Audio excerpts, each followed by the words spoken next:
ऐसा लगा है जैसे युद्ध छिड़ा हुआ हो। चारों तरफ सिक्योरिटी लगी हुई है, पुलिस प्रशासन लगा हुआ है।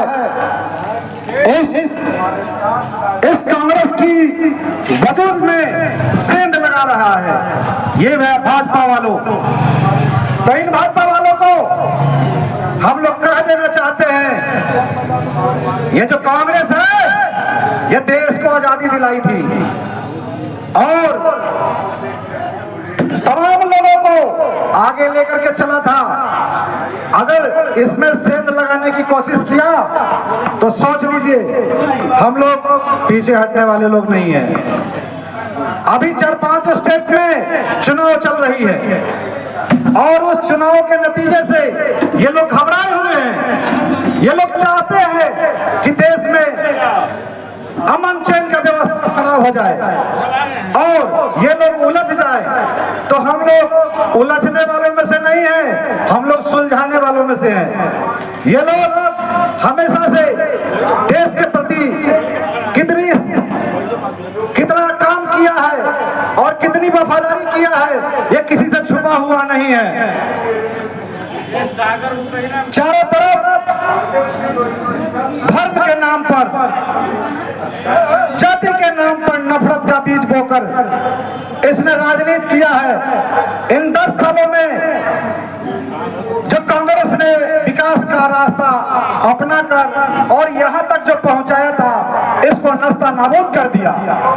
पहले लोग भूलवश इस भूल को स्वीकार कर लिया था, लेकिन अब लोग समझ रहे हैं और उनकी समझदारी इनकी घबराहट का कारण है। इन लोगों की जो दगाबाजी थी ये दगाबाजी लोगों ने समझ लिया है। आज राम दयालु बाबू के द्वारा दिए गए इस कांग्रेस कार्यालय में जिस तरह का अतिक्रमण भाजपा वालों के द्वारा जो किया जा रहा है ये शर्म की बात है। और ऐसी शर्मिंदगी बताइए कि वो सीधा कह देना कि हम कांग्रेस ज्वाइन करना चाहते हैं। सबसे अच्छा रहेगा कि अगर कांग्रेस के संपत्ति में हिस्सेदार अगर बनना चाहता है तो कह दे कि हम कांग्रेस ज्वाइन करना चाहते हैं। साफ साफ क्यों नहीं कहते? आप आते हो दहिना बायां लेकर के जो आ रहे हो राम दयालु बाबू के माध्यम से आ रहे हो, आओ फ्री है, फ्री में ज्वाइनिंग होगी, कोई पैसा नहीं लगेगा, कोई सदस्य चार्जर नहीं लगेगा।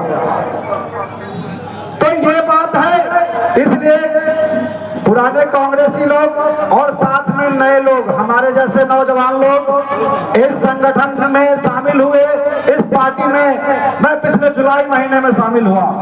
साथियों, एक एक दिन ये कार्यकर्ता अपनी जान लगा करके, खून और पसीना लगा करके पुनः उसी रूप में सींचेगा जिस तरीके से इस देश में अंग्रेजों को भगाया था।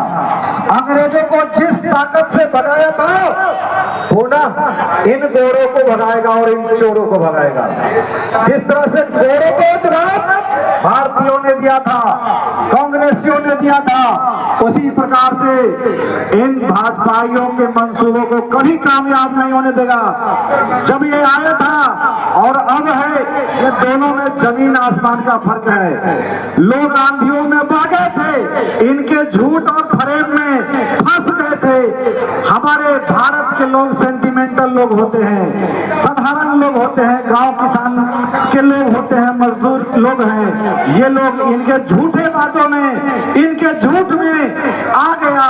हिंदुत्व हिंदुत्व का नारा इन लोग लगाया करते थे, इनके हिंदुत्व का पोल खुल गया, इनका लाभ, इनका जो पाप का पिटारा था वो फूट गया और लोगों को ये बात समझ में आ गया कि इनका हिंदुत्व नाम का कोई चीज नहीं है। इनके राज में हिंदुत्व कमजोर हो गया, इनके राज में तरह तरह की बातें चलनी शुरू हो गई और महंगाई, बेरोजगारी, भ्रष्टाचार चारों तरफ चरम पर है। लोग खाने के लिए तरस रहे हैं, बच्चे पढ़ने के लिए तरस रहे हैं, उनके पास इतने के पैसे नहीं है कि वो सही से इलाज करा पाए। तो ये महंगाई, भूखमरी और भ्रष्टाचार इनके हिंदुत्व से बहुत आगे निकल चुका हुआ है। लोगों को पेट भरने के लिए अन्न चाहिए, पानी चाहिए, बच्चों को एजुकेशन चाहिए, शिक्षा चाहिए, स्वास्थ्य चाहिए, रोजगार चाहिए, और ये हिंदुत्व से पेट नहीं भरने वाला है दोस्तों। इसलिए इनका हिंदुत्व का एजेंडा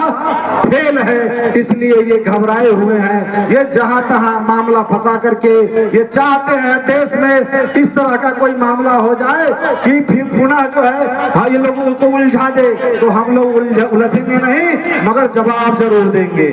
जवाब देने में पीछे नहीं हटने वाले हैं साथियों। इसलिए आप समझ जाओ कि आप अगर ऐसे अगर करोगे तो हम लोग को कैसे जवाब देंगे, जैसे आप चाहोगे वैसे जवाब देंगे। और ये जो चाहोगे कि इस कार्यालय पर हम हुकूमत जमा ले, तो ये कभी नहीं हो सकती है, हमारी लाश पर से होकर गुजरना पड़ेगा। साथियों, मैं इन्हीं बातों के साथ अपनी बात को विराम देता हूँ। जय हिंद, जय भारत। पीके रंजन यादव, मुजफ्फरपुर, बिहार।